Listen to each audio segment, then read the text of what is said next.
My self अमन राज। बहुत सारे students का डाउट था एग्ज़ाम डेट के रिगार्डिंग, प्रैक्टिकल डेट्स के रिगार्डिंग, एडमिट कार्ड डेट के रिगार्डिंग, PYQs के रिगार्डिंग। तो सोचा कि एक छोटा सा क्लिप बनाया जाए, ज़्यादा नहीं 10 मिनट का होगा मैक्सिमम वीडियो ये, जिसमें सारी ये डाउट से 5-6 पॉइंट को हम लोग डिस्कस कर लेंगे। तो सबसे पहले हम लोग डिस्कस करते हैं डेट्स के बारे में एग्ज़ाम। तो कुछ दिन पहले पाटलिपुत्रा यूनिवर्सिटी ने नोटिस निकाला था एग्ज़ाम डेट के रिगार्डिंग, जो कि उसमें चेंजेस आ गई।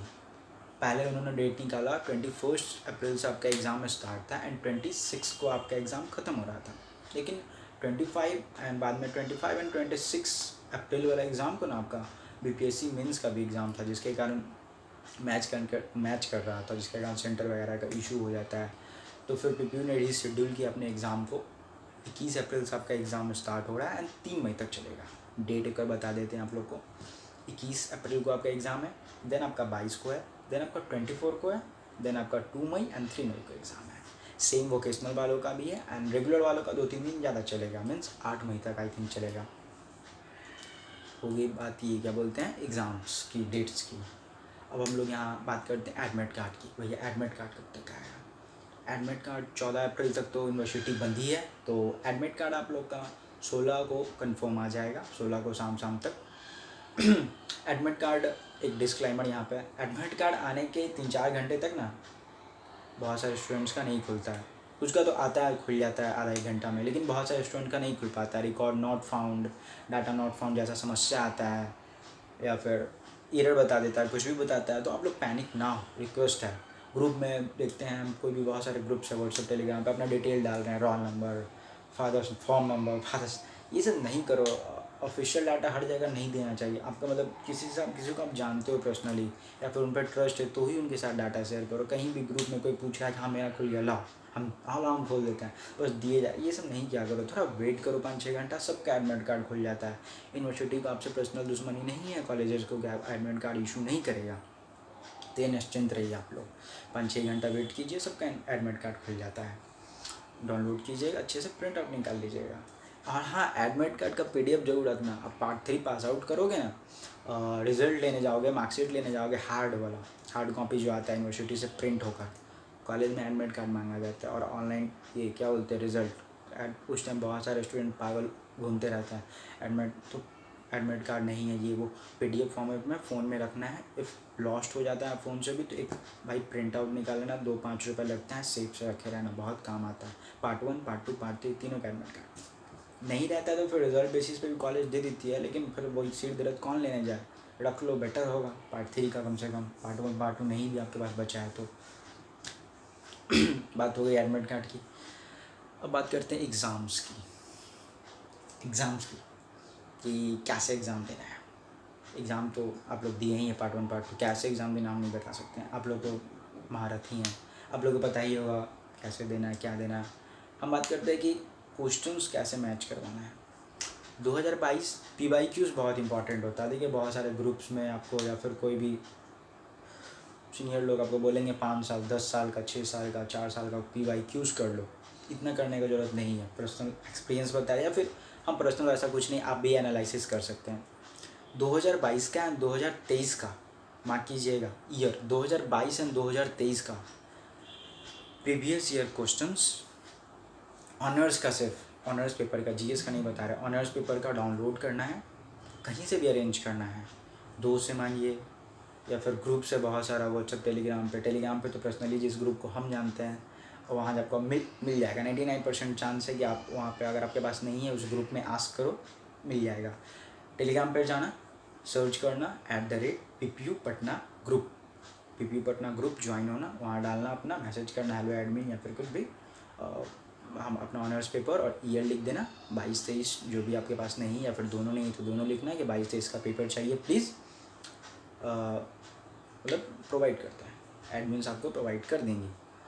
इफ़ वहाँ से भी नहीं हो, बताएंगे कि कोई एडमिन ध्यान नहीं दे पाते, या आपका मैसेज किसी कारण बस नहीं जा पाता है, आप ग्रुप ज्वाइन नहीं हो पाते हैं, तो आप मेरे टेलीग्राम ID पे मैसेज कर सकते हैं। इफ़ आप ग्रुप ज्वाइन होते तो उसमें हम दिखेंगे, अमन नाम है मेरा, तो वहाँ भी आप दिख जाएँ, आप DM कर सकते हैं, जो हेल्प होगा आपका करेंगे। और अब हाँ बात आते हैं, ठीक है 22-23 का क्वेश्चन मिल गया, अब आगे क्या? तो आगे ये कि पेपर लेना है, MCQ इसमें से साइड कर दो, MCQ इसमें से साइड कर दो, क्योंकि आपको पता ही है सेंटर पे MCQ रोटेट हो जाता है मोस्टली। नहीं होता है तो भाई उसका ही बताएंगे कैसे प्रिपरेशन करना है। पहले हम लोग बात कर लेते हैं और क्या बोलते हैं शॉर्ट एंड लॉन्ग आंसर्स की। शॉर्ट आंसर 2 साल का, मान के चलिए कि ना बहुत सारे का लैंग्वेज सेम होता है, इन्हीं के सारा क्वेश्चन को नहीं उतार लेना है, जो भी आपको दिखे डिफरेंस है इन्हीं के दोनों पेपर में प्रेसिडेंट के बारे में ही बात किया हुआ है, लैंग्वेज चेंज करके दोनों पे आंसर बना रहे हैं, वो काम नहीं करना है। दोनों में से देखना है डिफरेंट क्वेश्चंस को एनालाइज करना है, थोड़ा आधा घंटा समय देना है। बताते 5-6 क्वेश्चन से ज़्यादा नहीं बनेगा शॉर्ट का, 5-6 क्वेश्चन जो भी आपका होगा उसको लिख लेना है, और फिर लॉन्ग को उसी तरीक़ा से दोनों को मिलाकर एक क्वेश्चंस को देखिएगा, अलग अलग क्वेश्चंस को दोनों का फॉर्मेट रेडी करना। मान के चलिए कि शॉर्ट एंड लॉन्ग मिला के आपका 12-13 क्वेश्चन से ज़्यादा नहीं जाएगा, सबका आंसर रेडी करना है। गेस पेपर के चक्कर में ना पड़ो। ग्रेजुएशन मेरा हो गया, PG भी मेरा कंप्लीट पे है, आज तक गेस पेपर नहीं लिए। गेस पेपर का पता है क्या है, ठीक है मैच किया तो मैच किया, नहीं भी मैच करता है, आप गेस पेपर के भरोसे हो, नहीं मैच किया तो फिर क्या, बहुत सारे सेंटर बचाया करता है गेस पेपर से मैच ही नहीं हुआ, हम कुछ ही लिखें, तो ये काम नहीं करना। क्यों आप गेस पेपर के भरोसे हो, एक हफ्ता पहले इतना मोटा गेस पेपर लिए हो और आप सोच रहे हो उससे हम सक्सेस हासिल कर लेंगे, ये नहीं होता है। अभी भी आपके पास 1 वीक समय है, 7 डेज है, बहुत बेटर हो सकता है जो हम बता रहे हैं। इंपॉर्टेंट क्वेश्चन बनाओ, सबके पास तो कॉलेज क्या बोलते हैं यूनिवर्सिटी जो कॉपी आती है वो पोर्ट्रेट मोड में आती है, तो वो एक पेज में ना 10 लाइन से ज़्यादा नहीं हटती है।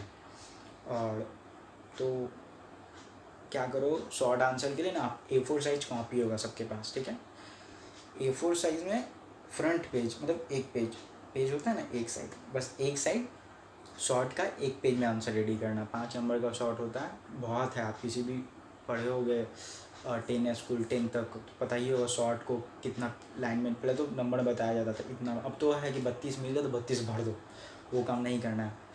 शॉर्ट को आपको एक पेज में लिखना है, आंसर रेडी कर लो अच्छे से, और कोशिश करना ना पॉइंट वाइज, एक लाइन का पॉइंट नहीं, 2-2.5 लाइन का एक पॉइंट, लाइक बताते हैं पेज है, जैसे कि पेज है हमारे पास, एक पॉइंट लिखें बनाएं, यहाँ पे लिखें, ठीक है 1-2, फिर एक लाइन गैप करके फिर पॉइंट, मतलब एक पॉइंट 2 लाइन लिख के एक लाइन का यहाँ पे गैप कर देंगे, ठीक है, एक लाइन का गैप कर देंगे फिर पॉइंट। ऐसे 5 नंबर में मान के चलो आपका 4-5 पॉइंट होगा,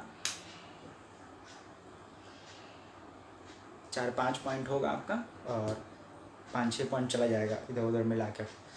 A4 साइज का एक पेपर का रेडी करोगे ना, वो आपका पोर्ट्रेट मोड में आपका 2 पेज में आंसर चला जाएगा, तो बेटर होगा। और रही बात लॉन्ग की, तो लॉन्ग आप 3 से 4 पेज का आंसर रेडी करो A4 वाले में, ऑलरेडी वो यूनिवर्सिटी वाले कॉपी में 5-6 पेज चला जाएगा, सब पॉइंट बेसिस पे ही करना। शॉर्ट का आप कम से कम 6-7 पॉइंट रेडी करो, एंड लॉन्ग में 20 पॉइंट कह रहा हूँ, 18-19 पॉइंट रेडी कर लो, बहुत अच्छा मार्क्स आएगा आपका ना, वो 21-22-23 पेज कॉपी चला जाएगा। और आज तक तो हम कभी 21-22 पे ज़्यादा लिखे नहीं, और बहुत अच्छा नंबर आया है, कहीं बैक प्रमोटेड तो नहीं हुआ है, अच्छा और अच्छा नंबर है। हाँ कोशिश करना थोड़ा राइटिंग अच्छा रखने का, मेरा तो नहीं रहा कभी राइटिंग अच्छा, बचपन से ही नहीं है। हम देखे हैं जिनका राइटिंग अच्छा है, पहले उनके बाद नॉलेज की बात नहीं करेंगे, छोड़ो, भले उनका राइटिंग उनका अच्छा है ना, नंबर ज़्यादा आ जाता है, देखे पर्सनली बहुत ही बुरा लगता है, बस राइटिंग पे पता नहीं कैसे कॉपी चेक करते हैं, राइटिंग देख के नंबर दे देते। चलो अच्छी बात है, उनके पास टैलेंट है वो राइटिंग का, तो इफ़ आपके पास भी है, कम से कम अभी भी 6-7 दिन आप प्रैक्टिस करोगे ना, तो बहुत, एक तो देखो क्या होगा कि अभी आप 6-7 दिन प्रैक्टिस करोगे ना, पूरा साल तो आप लिखे नहीं हो, वहाँ जाओगे 1 घंटा बाद हाथ दर्द करेगा, लिखने का मन नहीं करेगा, गर्मी है, प्यास लगेगा, पसीना चलेगा, सेंटर पे कैसा है, फ़ैन है नहीं है, ये सब चीज़ को, तो घर पर क्या करो, ज़्यादा नहीं 2-3 घंटा समय निकालो, शाम सुबह जब भी आप फ्री हो, रात में आंसर प्रिपरेशन कर लो बैठ के, कम से कम वही राइटिंग प्रैक्टिस 2-3 घंटे का हो जाएगा, उस दिन हाथ दर्द नहीं करेगा, और आपके पास एक कंटेंट भी आ जाएगा, उसका आप सेंटर पे भी मदद ले सकते हो। आपको देखो पता होता है ना, हमको तो हम बहुत अच्छा आंसर लिखते हैं, तो बता दिए, शॉर्ट वाले को 2 पेज में लिखना है यूनिवर्सिटी जाके, सेंटर पे मतलब 2 पेज से ज़्यादा नहीं लिखना, 1.5-2 पेज, लॉन्ग वाले को 5-6 पेज।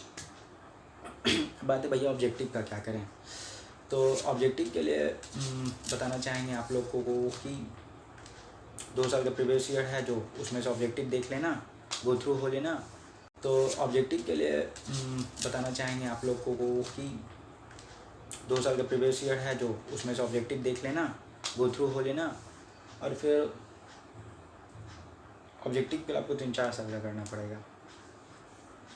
सब्जेक्टिव के लिए 2 साल बहुत है, 22-23, क्योंकि आप 25 में एग्जाम देने जा रहे हो, 22-23 बहुत है। लेकिन ऑब्जेक्टिव के लिए आपको 21, 22, 23 3 साल तो करना ही पड़ेगा। तो ग्रुप में PDF अरेंज आप करवा लो, ग्रुप में ही मैसेज करके, जो कि PU पटना ग्रुप आपको बताया है टेलीग्राम पे, वहाँ आप मैसेज कर लो, PDF अरेंज कर लो, MCQs कर लो। वैसे सेंटर पे भी वो हेल्प हो जाता है। अब तो हाँ बस हो गया।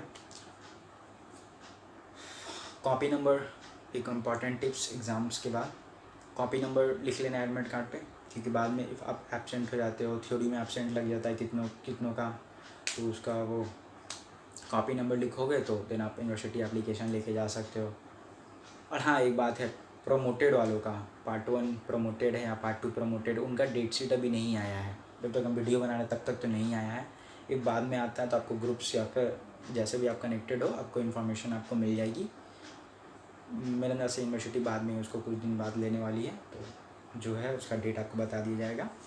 हम लोग ने उस वीडियो में जैसे डिस्कस कर लिया, एग्ज़ाम डेट कर लिए, एडमिट कार्ड कर लिए, प्रैक्टिकल्स के बारे में कर लिए, PYQs हो गया, एग्ज़ाम कॉपी कैसे लिखना है, और आंसर राइटिंग बता दिए, घर पे कर लो प्रैक्टिस, एक 1 वीक है आपके पास, और राइटिंग अच्छा रखना। और तो वैसा कुछ है नहीं टॉपिक बचा हुआ। ऐसा कोई और डाउट्स रहा आप लोगों का तो फिर मैसेज करना टेलीग्राम पे या फिर ग्रुप्स में या फिर कमेंट सेक्शन में, जो भी हेल्प हो सकेगा करेंगे। लास्ट है, अच्छे से एग्ज़ाम दो। 21 से आपका एग्ज़ाम स्टार्ट है, 21 से 3 मई तक चलेगा। 3 मई को आपका GS का पेपर होगा, जनरल साइंस। हाँ GS वालों को बताना भूल गए, GS वालों के लिए, सॉरी देख लो पूरा वीडियो। GS वालों के लिए क्या है कि सिलेबस गो थ्रू हो लो, सिलेबस का आंसर रेडी कर लो, शॉर्ट नोट्स, उससे बाहर कुछ नहीं। वो इन्वायरमेंट बायोडाइवर्सिटी तक ही GS का क्वेश्चन होता है, हिस्ट्री का थोड़ा बहुत होता है। सिलेबस गो थ्रू हो लो, या फिर उसका भी आप PYQs कर सकते हो। आंसर GS का 12-13 पे से ज़्यादा मत लिखना, सॉरी 100 पे 100 नंबर होता है ना, 50 मार्क्स में AECC बता रहे हैं, नहीं वो 21-22 पेज उसका भी लिखना, सॉरी।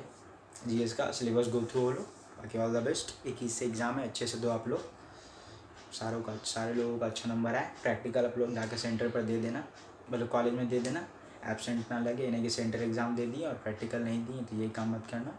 थ्योरी भी अच्छे से देना, कॉपी नंबर लिखना, कॉपी अच्छे से फिल करना। All the very best of luck.